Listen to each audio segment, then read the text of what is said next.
Hey, salut. Bon, mais tu le vois, là j'arrive à l'atelier et en fait, ce week-end, il y a un soir, je crois que j'ai pas dormi. Bon, en tout cas, là j'ai passé 2 jours avec mon petit à la mer, tu vois, c'était top. Mais avant de partir, je pouvais pas laisser ça tel quel. Donc du coup, ben, montage des carénages arrière, des flancs, du passage, j'ai plus le mot encore une fois, tu m'excuses. Carénage avant, optique avant. Alors je suis dégoûté. Voilà, c'est l'histoire d'une optique qui tombe quand tu as fini de peindre. Donc ben voilà, voilà, ça peut pas être parfait. Donc écoute, c'est vraiment pas mal, hein. Franchement, j'ai fait l'ouverture que je t'avais parlé là, tu vois. Petit arrêt de câble, avec sécurité d'arrêt de câble même, histoire de vraiment 0% être embêté. Le petit câble impeccable.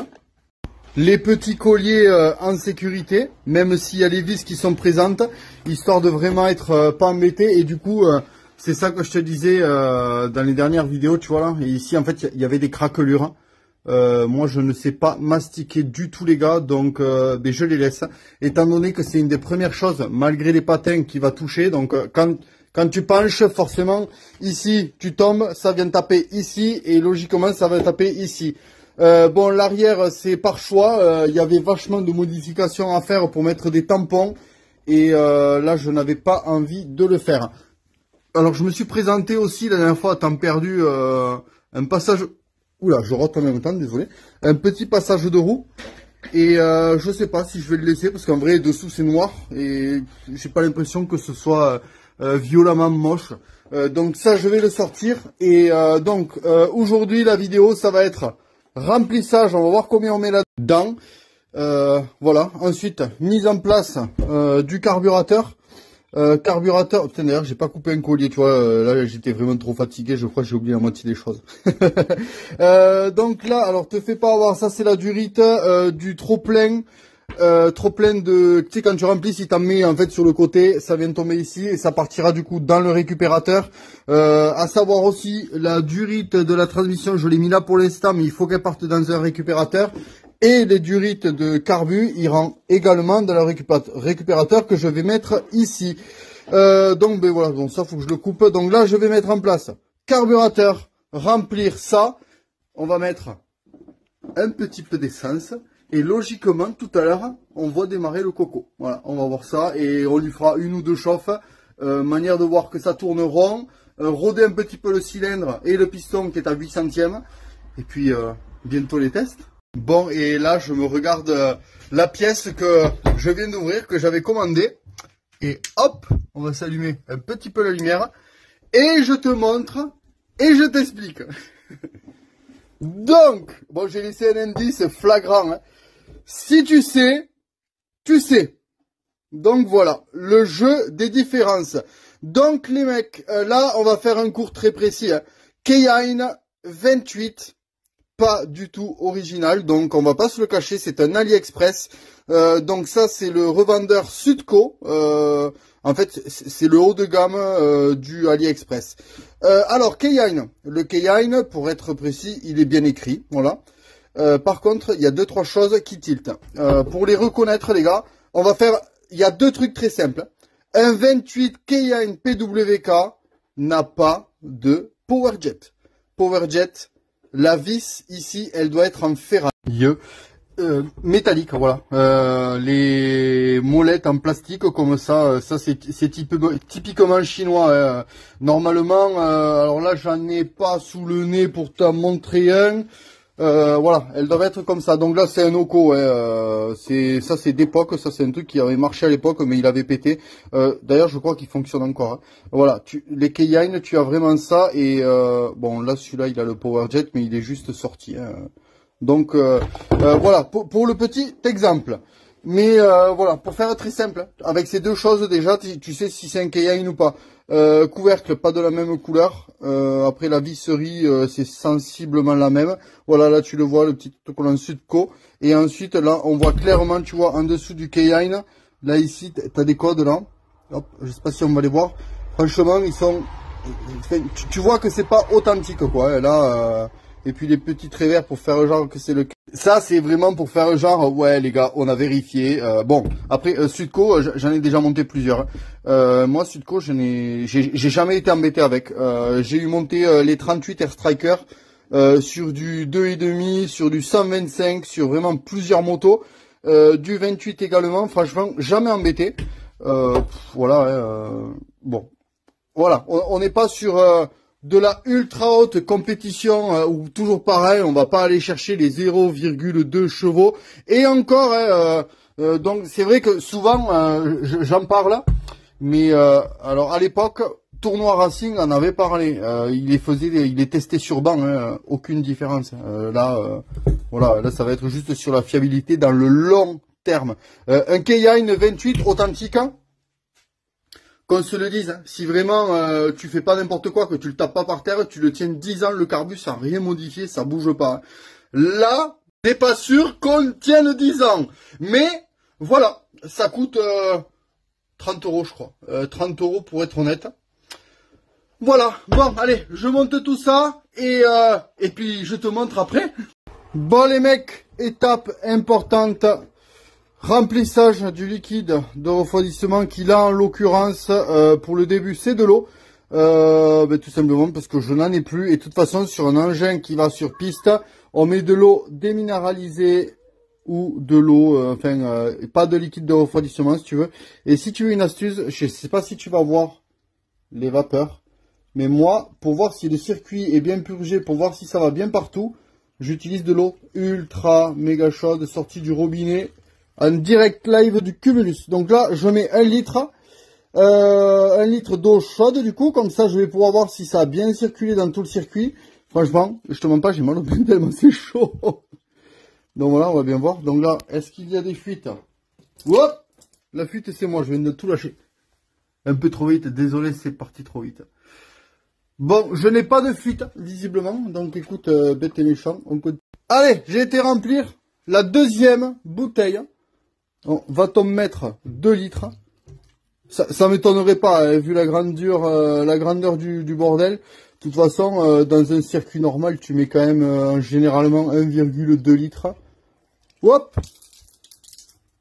Soit j'ai rempli trop vite, soit c'est plein. Va-t'en voir la bise. Ah, on est pas mal. On est pas mal, je pense. Et là, tu vois l'intérêt d'avoir l'eau bouillante. Ouais. Alors en vidéo, on ne le voit pas, mais bon, déjà, la totalité du radiateur, elle est vraiment très chaude. La culasse, alors là, ça n'a pas eu le temps d'arriver, je pense. Non, la durite est chaude, donc là, c'est juste que l'aluminium, il n'a pas transmis encore la chaleur. La pompe à eau.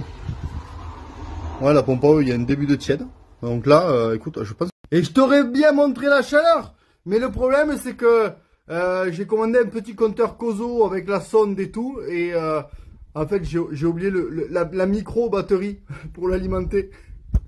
Donc du coup, si tu veux, là j'ai branché le capteur, tu vois, mais j'ai pas branché. Ouh là, attends, j'ai aperçu une petite goutte là. Donc c'est peut-être l'essence que j'ai mis au carbu. Bon, ça c'est pas grave. Bon bref, j'ai tout commandé, tu vois.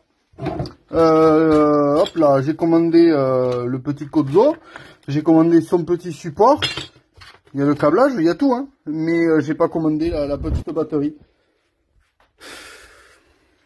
C'est toujours comme ça. Tu vois, c'est un petit truc avec un interrupteur, en fait, qui est super pratique. Ça évite de mettre une grosse batterie en 12 volts, bien qu'avec le 12 volts, ça marche super bien. Hein. Mais, là, attends, ah mais non, mais c'est mon reflet que je vois là maintenant. Bon, bref, on verra pas la température aujourd'hui. Et en fait, pendant que ça se publiait là, oui, il y avait bien une fuite, je voyais bien des gouttes d'eau arriver. Donc je vois bien que le circuit, si tu veux, il est en eau, c'est bon, voilà, l'eau est arrivée à la pompe, là, t'as dû voir la goutte tomber. Donc, écoute, on va aller se le démarrer. Alors là aussi, problème que j'ai pas pensé, dépression. Donc j'ai mis un robinet, en fait, l'ancien montage était sur un robinet. La dépression, j'ai monté une pipe qui là, mais le diamètre des durites que j'ai n'est pas du tout bon. Donc là, je me retrouve je vais aspirer, en fait, tu vois, regarde. Hop. Et en fait, d'aspirer, normalement, c'est pas censé arriver là. Donc, je pense qu'il va falloir acheter un vrai robinet. Et ça va faire arriver au carbu par dépression. Logiquement, là, il devrait péter. Mais je pense que je vais pas me l'amener dehors. Déjà, on va le faire péter. On va voir si ça démarre bien. Bon, vu que j'ai pas des jambes de 4 mètres de long, lève moto, kick, accélérateur, coupe contact au cas où ça s'emballe. Bon, normalement non, hein, mais bon, écoute, on va bien voir. Allez, déjà à sec, comme ça là. Ya! Hop là! On va lui mettre un petit coup de starter. T'as vu cet accent anglais de merde? Allez, starter. Alors je pense qu'il lui faut un tout petit peu de gaz. Oh, c'est un échec! Ah mais non, j'ai accéléré trop en fait. Oh putain, magnifique! Comme quoi des fois, hein. Oh, c'est beau! Ça pète! Ça craque!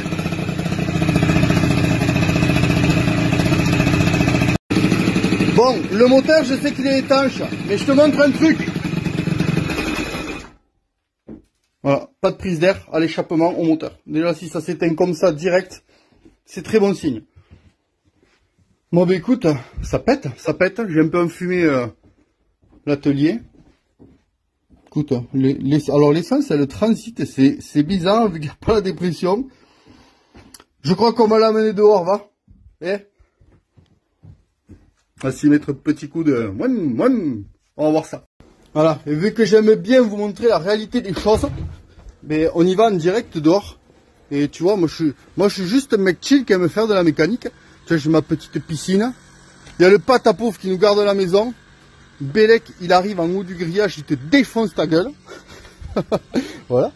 Bon, là je me rends compte que j'ai pas mis le main libre, donc du coup je suis obligé de couper la story pour te montrer l'arrière du scooter. Allez, je suis passé à main libre et je pousse le scooter. Parce que même si les voisins sont gentils, par respectueux, on ne démarre pas les trucs à côté du voisin. Bon, normalement, vu qu'il a démarré dans l'atelier, il devrait redémarrer. Voilà, un petit coup de gaz s'impose. Oh, c'est beau!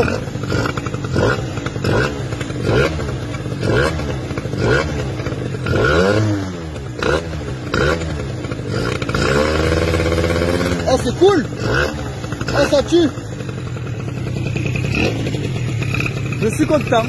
On n'a pas l'air trop mal réglé.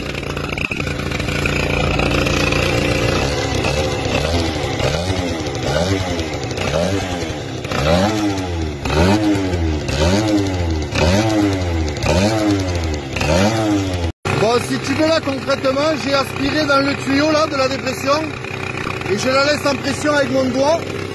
Un peu de ralenti, un peu trop haut. Et on lui fait une première chauffe tranquille.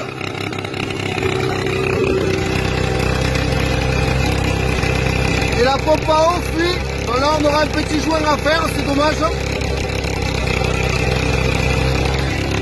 Déjà ça tourne super droit, c'est cool.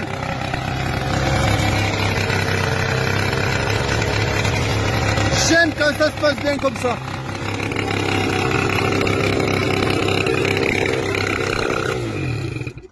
Ayette, on se vérifie le coupe-contact. Même si j'ai fait un faisceau ultra minimaliste, on n'est jamais trop sûr. Bon, mais écoute, c'est pas mal, c'est pas mal. Allez, on se retrouve à l'atelier pour voir tout ça. Bon, c'est vraiment pas mal. Franchement, je suis quand même content. C'est un bon accomplissement. Donc Teddy, si tu veux savoir, le radiateur ne fuit pas du tout. Pépite, c'est impeccable. Ça rentre, c'est au chausse-pied, mais ça rentre et ça va être quand même protégé. Je te rappelle que, bon, certes c'est pour les carénages, mais c'est également pour ne pas faire frotter le radiateur. Parce que là, bon, et puis, enfin voilà, j'ai pas envie d'exploser un radiateur quand même. Si tu veux savoir, c'est un radiateur de 636, les ZX6R Kawal. Voilà, c'est vraiment chouette. Hein. Je suis content. La gueule du scoot est géniale. Le blanc, Alors il me reste du kit déco or, enfin des autocollants or, du liseré, tout ça, donc je pense qu'on va fignoler ça, mais bon, déjà il va falloir faire les joints de pompe à eau, pas mal de petites choses,